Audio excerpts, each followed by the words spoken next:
गिबियावनो बयखौबो आंनि चेनेलाव बरायनानै लाग्रोबाय। आंनि चेनेलाव गोदानब्ला अन्नानै चेनेलखौ साबस्क्राइब खालामनानै लादो जाहाथे सानफ्रोमबोनि खौरांखौ मोननो हायो। दासिमनि मोननैसो खौरांफोरा जाबाय। भट होबाय थानाय समावनो हरखाबै सासे सुबुंनि जिउ खहा।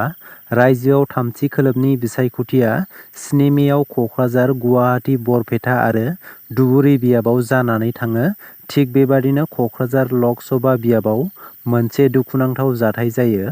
क'क्राझार सोहोरनि साखाथियाव थानाय मोनसे भट केन्द्रआव कारिगाव ओनसोलनि हाबसा बसुमतारिया भट हैनो थाखाय 34 नं निउ बासबारि गुदि फरायसालियाव भट थुनो थांनाय जादोंमोन।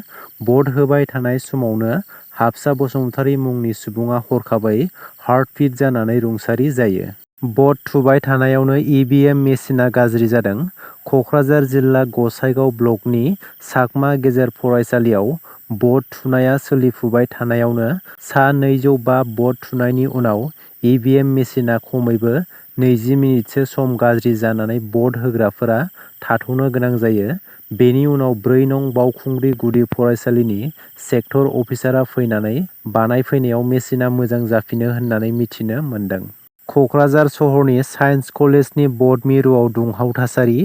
बि.पि.एफ. मावथि अभिजित देबनाथखौ पुलिसआ हमनायनि उनाव दुंहाव थासारि सोमजियो। बि.पि.एफ. दोलोनि सोद्रोमाफोरा मिथिहोनाय बायदिब्ला अभिजित देबनाथखौ जेबो दाय गैयालासेनो हमदों।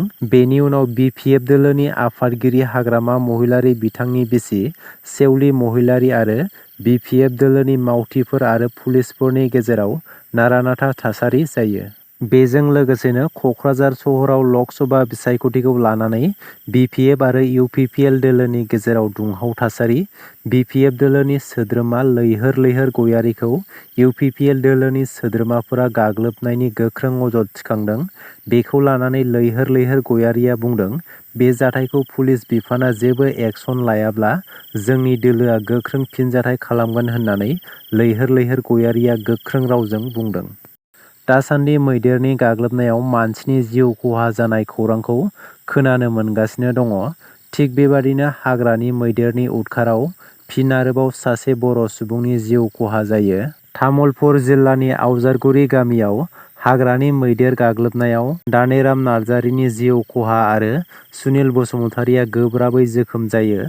मिथिनो मोननाय बायदिब्ला हरनि समाव न'नि साखाथियाव थालिर जाफैनाय हाग्रानि मैदेरखौ बिहाव सुनिल बसुमतारि आरो बिजामादै दानेराम बसुमतारिया होनो नाजानायाव मैदेरा उल्था होसोफिननानै बिजामादै दानेराम नार्जारिखौ गाग्लोबनानै जिउ फोजोबो आरो सुनिल बसुमतारिखौ गोब्राब जोखोम खालामलाङो।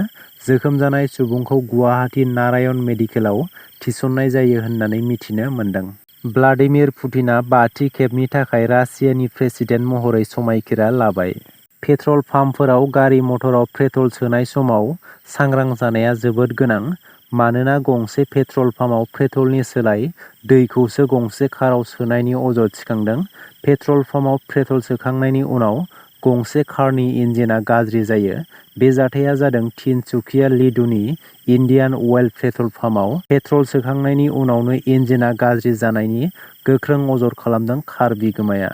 2024 मायथाइनि मेट्रिक आनजादाव सेथि मासि लानानै उथ्रिसार जानाय फरायसा फरायसुलिफोरखौ बरायदों सं बोराइ बाथौ आश्रम फरायसालिया। सनितपुर जिल्ला हग्राजुलि हालामनि सिङाव थानाय सं बोराइ बाथौ आश्रम फरायसालियाव सोलोंथाइ लानानै सोलोंथाइ बोसोर 2023-24 मायथाइनि मेट्रिक आनजादाव सेथि मासि लानानै उथ्रिसारनो हानाय फरायसाफोरखौ सं बोराइ बाथौ आश्रम फरायसालि सामलाय आफादा मान बाउदों। बारग' आइ.पि.एस. अफिसार आनन्द मिश्राया नमिनेसन बिलाइ गथायबाय। बिहारनि बक्सार लक सभा बियाबाव गोबां हेफाजाबगिरिफोरखौ लाफानानै उदां बिजाथि महरै नमिनेसन बिलाइखौ गथायो। दासिमनि मोननैसो गोनां खौरांफोरा बेनोमोन। गोजोन्थों।